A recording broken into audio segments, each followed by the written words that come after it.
Hi, it's time for another verb of the day. Today's verb is doze. Let's take a moment to look at some of the definitions or the ways that we use this verb. The verb doze is really connected to sleep, and you're going to see here that both definitions are really connected here. So the first way doze gets used is to sleep lightly, and a second way is to note that someone is falling asleep lightly. So this particular word might be used in connection to naps. Generally, we're not going to use it when we mean we're going to bed for the night in hopes of sleeping 6, 7, or 8 hours. Maybe, though, if you have a small baby that's waking up a lot, it might feel like all you can do is doze or sleep lightly. But again, generally the idea is it's kind of light. You're not in a very deep sleep. You should know that doze is a regular verb. To make the progressive form of this verb, you're going to drop the E and then add ing to form dozing. The past tense and participle forms of this verb can be made by just adding the letter D, since this verb already ends in an E. Now the base verb, doze, ends in a voiced Z sound. And this means that the ED ending is just going to make a D sound. So I'm not going to add an extra syllable as I say it. It should sound like this: dozed, dozed. Now, there's one phrasal verb that you will likely hear or see, and that is to doze off. And again, the meaning here is not all that different. It just means to fall into a light sleep. An example of this might be, he always dozes off while watching the evening news, right? So maybe this is somebody who comes home from work, starts watching, and then just kind of, right, falls into this light sleep. Now, let's continue practicing our verb of the day. Today, we'll practice the simple past tense and the imperative. Let's start with the simple past tense. We use this verb tense to talk about actions that are completed at a known point in the past. You might see time signals, words like yesterday, last week, maybe a specific date to indicate that known period. But not every simple past tense sentence is going to have a time signal. Many times it is implied as part of our conversation or as part of a longer reading passage. To make an affirmative simple past tense sentence, all you need to do is start with the subject and then use that ed form of our verb. Here's an example sentence. The defendant dozed during his hearing and his attorneys had to awaken him. Now, I borrowed this sentence from a newspaper article, right? This is a bad time to start to fall asleep here when you are in court, but true story there. Now let's talk about making negative simple past tense sentences. To do this, I start with my subject, I use did not, and then the base verb. You might also hear the contraction didn't, and then the base verb. An example of this: he didn't doze off during the concert. This sentence also comes from a news report. This is an older story where there was a politician that people thought they had sort of caught falling asleep at a late concert, and he was very adamant he did not fall asleep.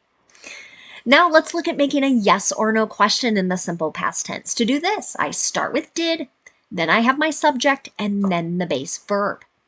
I always like to point out to my students, notice the only time I'm using that ed form of the verb is in the affirmative. Okay? I'm not doing it with negative or yes or no questions. Let's take a look at the last simple past tense example. Did you doze during the rainy day? Many people feel like that's a good time to take a nap on kind of a cloudy, gray, rainy day, especially I think as it gets a little bit cooler. So here, right? If I was asking this question to a friend or a family member, I would have a specific time in mind, right? Now let's move on and talk about imperatives. Okay? Sometimes you'll hear this called commands, which work. Imperatives are rather unique in English. They do not have a stated subject. The subject is always you singular or you plural, two or more. And what we're doing with the imperative is we're telling someone to do or to not do a particular action. Okay? Many ways, this is, I have students who've said, oh, this is similar to advice.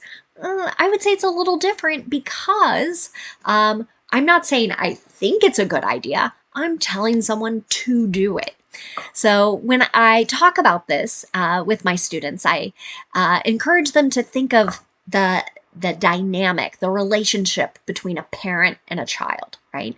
Many times the parent is giving direction to the child.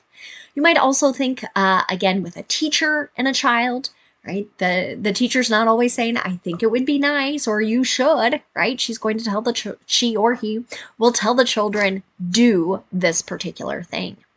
So to make an affirmative imperative sentence, what you want to do is just start with the verb. You can see that in my example here. Doze for a bit and see if that helps your headache. Right? So someone's encouraging someone, sleep a little bit. See if that resolves the pain you're feeling. Now, if I want to make a negative imperative sentence, I start with do not and then the base verb. An example of this would be, don't doze off during class, right? Again, this is not just saying, I think it would be good to do this, right? Here, it's a little stronger, a little firmer, telling someone not to do this particular action. Now, in the past, I've had students who tell me that it can feel a little rude to tell someone who's maybe not their child or not their student to do a particular action. So if you want to make things a bit more polite, you could add please to the beginning of affirmative or negative sentences, or you could put please at the end, again, of either affirmative or negative sentences. There are no questions in the imperative, so let's move on and talk a little bit about some words that are related to our verb doze. And the first word we're going to talk about here is just the noun form of this word. Same spelling, same pronunciation. When I use doze as a noun, I'm referring to a short or light period of sleep. An example of this might be, my grandfather liked to have a doze after a big Sunday meal. Okay? So this, you might be able to tell this is a noun here because we see the article a doze, right? So like kind of saying a short nap. And this is very true. He had kind of a pattern to his Sunday afternoons. He was a very hard worker, and I think he very much enjoyed kind of having a nice meal Sunday after he went to church, and then a short, light sleep afterwards. The last word we're going to talk about today is the noun dozer. Right?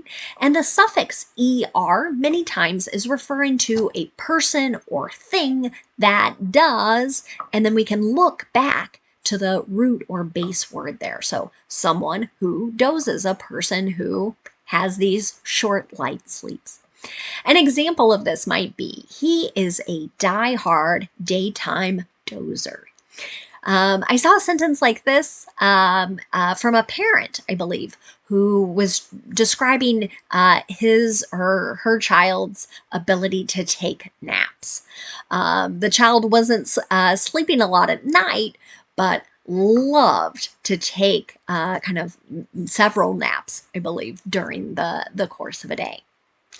Thanks so much for watching today's video. I hope you have a great day.